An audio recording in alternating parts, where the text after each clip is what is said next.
I'm Anne-Marie Warren, and I'm Charlotte's mom. Charlotte was beautiful. She was 8 pounds 1 ounce when she was born. She was 21 inches long.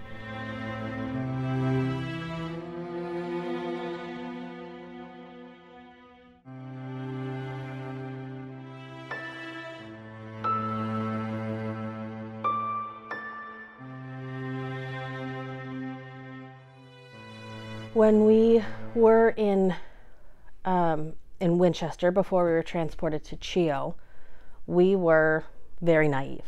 I feel like we just thought maybe she was having seizures and that would be manageable. And we were talking about, you know, we would be able to manage that, and we'd look into different medications, and having a child with seizures, that's okay. That's doable.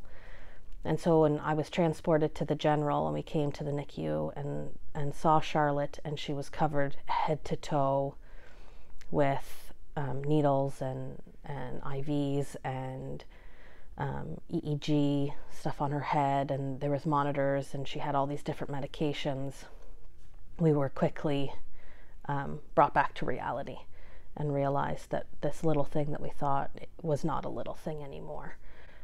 So that was absolutely devastating. It was heartbreaking. And when they told us they did a CT scan of her and a ultrasound, and they said that they couldn't distinguish between gray and white matter on her brain anymore. I knew what that meant, but we were still hopeful that maybe the MRI would show something different. And when they told us that she had severe HIE, it was earth-shattering. Like she had no hope of living.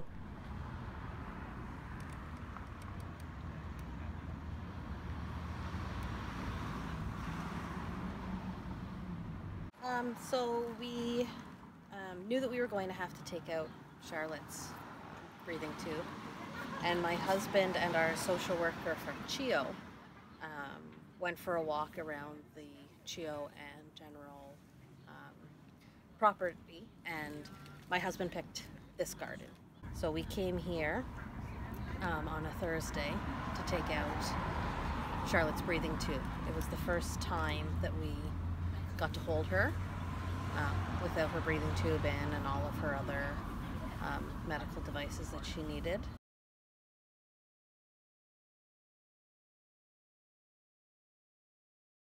And they checked her, and they said, you know, like her breathing had slowed, her heart rate was slowing. So we came back up to our room in the NICU at CHEO because I wanted her to pass away laying on my chest. So we did skin to skin, and an hour later she was still breathing, and then 2 hours later she started to open her eyes, which was the first time since she was born that we'd seen her eyes, and she started to hiccup, and she just kept living.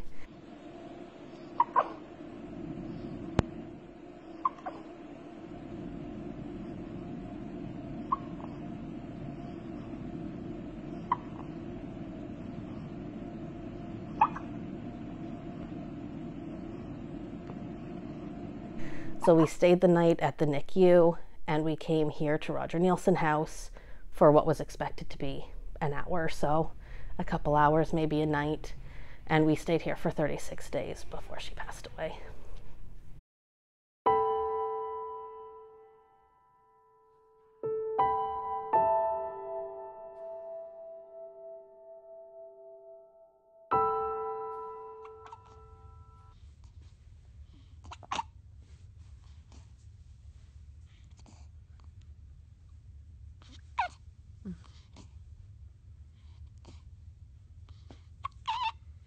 Little hiccups.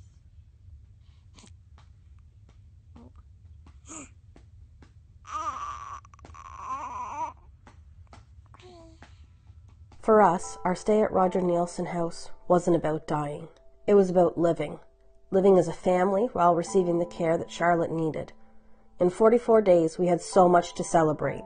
We got 38 unanticipated extra days. We memory made a name tag for our door, hand and foot molds, handprint arts and crafts. We went for walks, car rides around the parking lot, late night trips to Timmy's, Netflix binges, Mommy and Me yoga, We had showers and snuggles and read books every night. We got to celebrate some holidays. Thanksgiving with Swiss chalet sauce. At the Halloween party, Charlotte got to dress up as the cutest little Oscar the Grouch ever. She decorated a pumpkin and walked through a haunted house.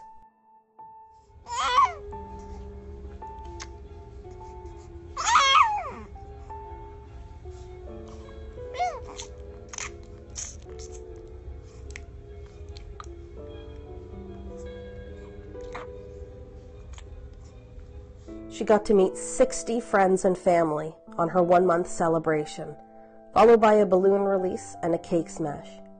We lived every day to the fullest. The loving staff and volunteers at Roger Nielsen House were Charlotte's family.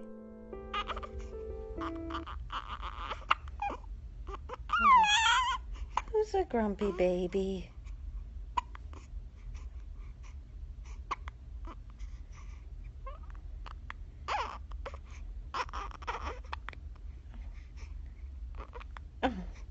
Oh, grumpy baby.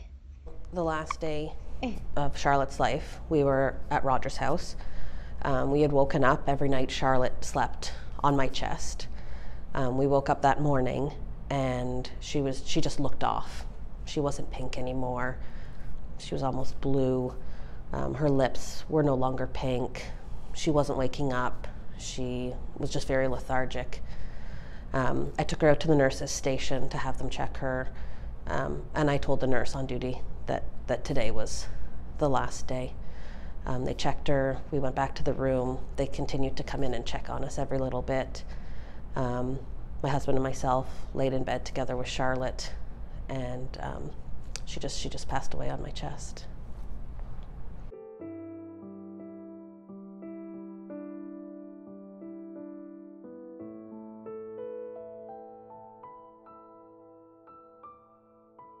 I love coming back to Roger's house. This was Charlotte's only home. So besides being at the NICU, this is where we spent our time as a family. So we slept here, we ate here, we hung out here, we Netflixed here.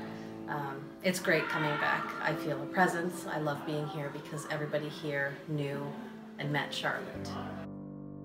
My favorite memories of Charlotte are her cuddling in Anne-Marie's arms.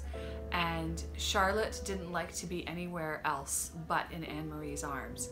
And a little secret about Roger Nielsen House staff is that we love our babies. We love them a lot. And we want to hold them and we want to cuddle them and we want to give our mummies a break from their babies. And anytime, including me, when I picked up Charlotte, she would cry. And she would whimper and she would whine, and Anne-Marie would smile and laugh, and as soon as you put her back in Anne-Marie's arms, she settled. I was lucky to get to care for Charlotte, and I got to do a lot of different fun things with her, not just nursing care. So one of my best memories with her was getting to do like hundreds of prints. It was a night shift, it was quiet. And I went in with Mom, Dad, and Charlotte, and we just did like ink print after ink print after ink print of her hands and her feet as mementos and thank you cards for the parents. And it's little things like that that I really enjoy getting to do with the families. She loved to snuggle in her cocoon. She had this like gray knitted cocoon that she'd be in, and she wanted to be naked completely, just with the cocoon, and like that was how she was happy. She did not want clothes on. Like, she was such a happy baby. I mean, I take my strength from knowing that these families in this situation really need someone to be on this journey with them, and that I hope that I can help them and guide them down that path. And the reason I came into this work in palliative care was because when I was training, I saw families who didn't get this kind of care, and that made it so much more difficult for them when they lost a child, that they didn't have anyone and they were totally lost. And it's a time that is going to be so seared into your memory. You're never going to forget. And everything that happens, we can't change the outcome, but can we make it as easy and as good as we can, and be with you on that journey so that people don't feel so alone. To lose your daughter, it's earth-shattering. We had been trying for so long to have a baby. Charlotte was our rainbow baby. And she was here. I had all these dreams of what it was going to be to have a daughter, to have a best friend, to have a shopping buddy, to have all of these things, and then you don't anymore.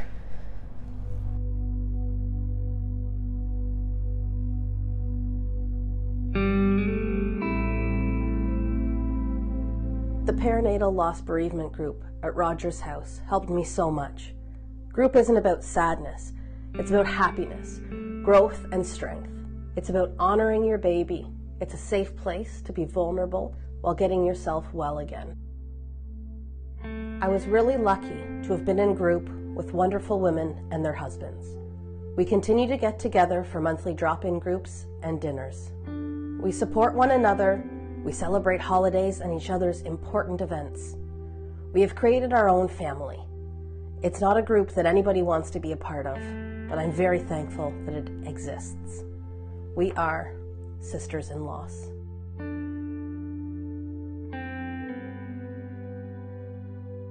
There are difficult days, but then we have good days. We're able to still enjoy things. We wish Charlotte was there for all of these things.